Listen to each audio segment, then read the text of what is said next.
లెక్క పెట్టడానికి సాధ్యపడని వాడా, ఆయన గురించి ఎవరు ఎస్టిమేట్ అని ఇనెస్టిమబుల్ అని ఇంగ్లీష్లో అంటారే అదనమాట. పరో మాత్రయా తన్వా వృధాన నతే మహిత్వమన్వశ్నువంతి అనే మంత్రం ఉంది విష్ణు సూక్తం. పరో మాత్రయా అంటే మాత్రయా పరహ, మాత్ర అంటే అర్థం అక్కడ మెజర్మెంట్, కొలత, కొలతలకి అతీతమైనటువంటి నీ రూపం, నీ శరీరం కూడా తన్వా వృధాన, నీ శరీరంతో ఎలా వ్యాపించావు మొత్తం అంతా సృష్టి అంటే కొలతలకు అతీతంగా వ్యాపించావు.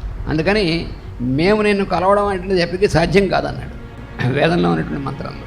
బ్రహ్మాదులైనటువంటి దేవతలకి కూడా ఏ కొలతలకి అందనటువంటి వాడు ఒక తల్లి వాడిని రోడ్డుకి కట్టేసింది.